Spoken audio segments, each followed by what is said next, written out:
Now, this is the kind of advice most of us get at one point or another in our lives. It goes like this: when you find yourself in a hole, just stop digging. Well, today, despite pleading from a majority of the American people on the topic of our very economy, the Trump administration isn't just refusing to put down the shovel, it is calling in an excavator and preparing to dig ever deeper. It starts with a round of new tariffs, or rather expanded ones. Since we last met, Donald Trump announced he is doubling the current tariff rate on steel and aluminum imports up to 50%. Treasury Secretary Scott Bessent was asked about that this weekend. He did his best to paint a rosy picture. But do you have a prediction on how much it's going to impact the construction industry, for example? Well, I have a prediction on how much it's going to impact the steel industry. And, we'll see. There are a lot of elasticities that, this is a very complicated ecosystem. So, is it going to impact the construction industry? Maybe, but it's going to impact the steel industry in a great way. Yeah. There's going to be capital investment and the number of jobs is going to be grown around the country, whether it's in Pittsburgh, whether it's in Arkansas, whether it's in Alabama.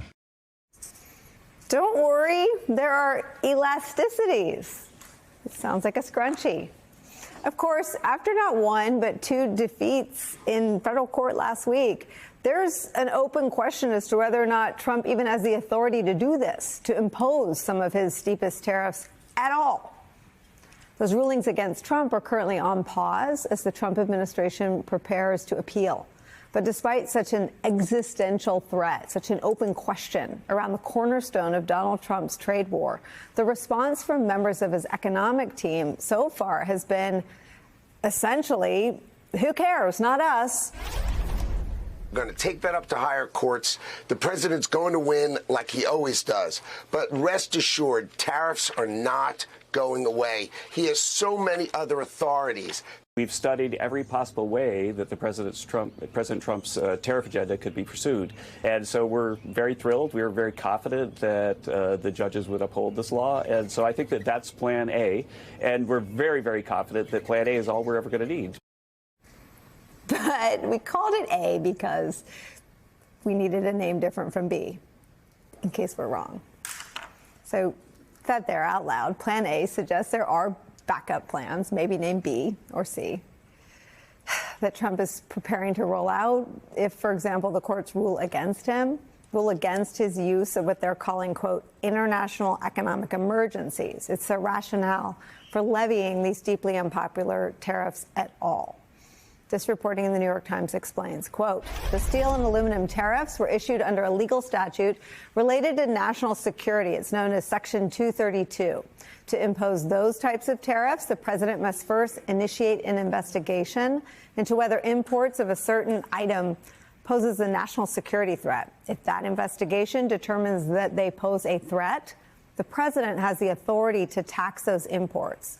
Trump has already used that authority to order tariffs on foreign cars and car parts. His administration is carrying out investigations into many other areas, including pharmaceuticals, semiconductors, lumber, copper, airplanes, trucks, and critical minerals. Those investigations could be used to roll out more tariffs soon, regardless of the outcome of the court cases. Digging ever deeper, deeper, and deeper is where we start today with some of our favorite experts and friends. Anchor and correspondent for Bloomberg News, David Gura, is here. Also joining us is Justin Wolfers, professor of economics and public policy at the University of Michigan. First, David Gura, your reaction to, I don't even know what we're at, quadrupling down? So these were rolled out by the president, if you can call it that, at this rally that he held in Pittsburgh on Friday. And the backdrop to that was this announcement of a deal that he'd brokered, he says, with Nippon Steel and U.S. Steel. I should say, first of all, we have no detail on what that consists of. And he threw out a lot of red meat at that rally. And that's what it was, essentially, was a rally to the workers who were gathered there about the promise of spending billions on renovating factories and the jobs that would come back. But there's very little meat on the bone. There's no written document, no deal that we've seen between Nippon Steel and U.S. Steel. So here we have him now expanding these tariffs on steel and aluminum. He put out that quota over the course of the weekend in a social media post to 50%. And this is going to have widespread effects, yes, on the steel industry, to pick up on what Scott Bessent, the Treasury Secretary, said, but on all manner of things. And so we think of what Margaret Brennan so shrewdly brought up there in her questioning, the effect this is going to have on construction, for instance. But we use so much steel and aluminum in our daily lives for all manner of things. So yes, it's cars and tractors and buildings. It's also the sodas that you buy at the store. It's the canned food that you might get, the fruit, the vegetables. All of this is going to trickle down. So it presents this kind of very bizarre moment where the president and his team continue to talk about the importance of bringing prices down of everyday goods. And all the while, by raising tariffs in the way in which he proposes, it's going to be a trickle-down economics of a different kind. It's going to make goods like that more expensive. So I just want to make sure I understand. So there are no, they promised 90 deals in 90 days. There are no deals. There's a framework with the UK, and there were some on-again, off-again talks in Switzerland with China. There's also no deal with Nippon Steel. We've heard that they've come to some kind of agreement, but there really is no written document, nothing that we've seen. And so if you remember the history of this, and of course, central to this is this really stark reversal. This is a deal that President Trump was against on the campaign trail. He didn't think that a Japanese company should own an American steel company like U.S. Steel. He's reversed that. All the while, this went through a CFIUS review. This was reviewed by the government on national security grounds. Right. That would have to happen again now if there is this deal that he's talking about. Let me just ask you one more question. So it was viewed as in our national security interest, okay with our national security, to have Nippon Steel, to have that deal go through. How are they then turning to a national security argument to levy all their new tariffs? They're using what they call a golden share, which is how he and Secretary Lutnick and Secretary Bessent have talked about it, that the U.S. will exert large influence on the way that this company is going to work within the United States. They'll have control over personnel and the way that the company is directed. They're making the case that it's a deal, it's a merger, in effect, of these two companies, and the U.S. will play a role in sort of how it operates going forward here. It sounds like socialism. In a way, yeah. In a way. So we have socialism in a way. We have no deal with Nippon Steel that we can review or look at. Justin, what is happening? Wow.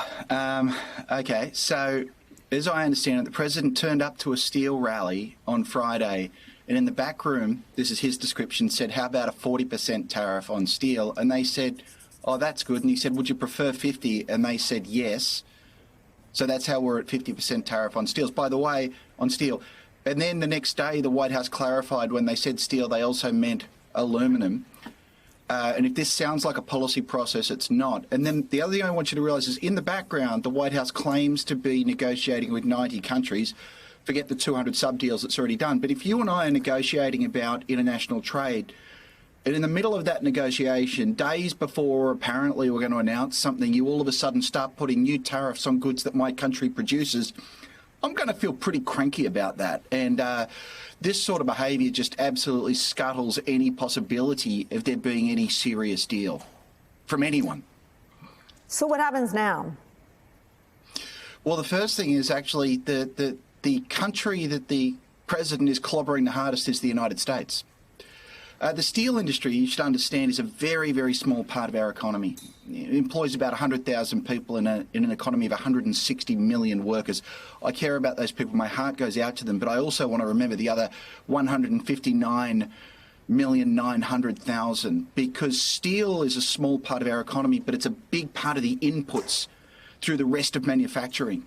So if you wanted to find a way to really destroy American manufacturing, what you do is figure out a way to jack up the cost of steel for American manufacturers. And that's what the president's just done.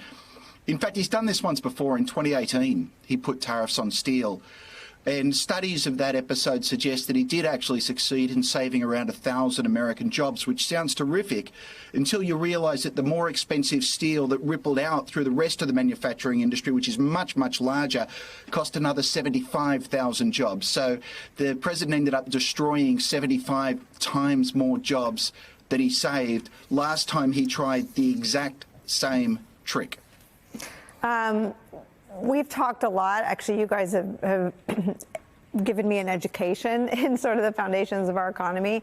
And so much of its resilience and strength is the American consumer. Here's where they are today.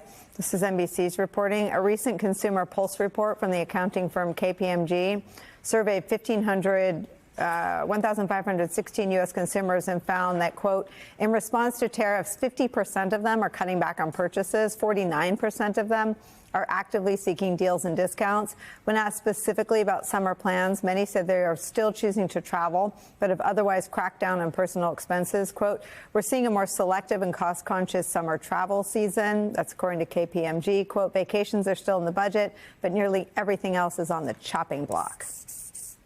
I'll defer to the academic economist on the latest data, but I'll say that this issue of sentiment is something that we've been tracking a lot since the beginning of this term. Consumers are worried about what's happening. They can't understand why it's happening. That's true. Can we stop there? Please. I mean, what is happening? We've seen from company after company them say that this is going to raise the cost of the inputs that Justin was talking about, of products that we import from overseas. They're sounding the alarm that this is going to have real-world effects on the things that we buy. Walmart told us that they're going to raise their prices. Walmart said it, right? Target and others. And look, many of them will try to shoulder that for as long as they can, but they can't do it in perpetuity. And we can talk about sort of the nature of this being an emergency. But as it stands, this is something that we anticipate is going to go on ad infinitum until a court stops it or lawmakers stop it or the president gives up. So this is something they're going to have to live with. And it's going to have significant real-world effects on people who are buying things, companies who are hiring, companies who are deciding whether or not they're going to build another factory or not, or expand. So that's kind of where we're at. And so that's where the sentiment kind of meets the harder data. And you hear the administration kind of trumpeting the success they've had with import data, for instance. It's not as bad as everyone feared that it might be. It's still backward looking, and we still haven't reached the point, and again, I'll defer to Justin on this, where the hard data hasn't married with the sentiment data. But what the sentiment data is telling us is that people are very freaked out about what's happening and likely to happen here.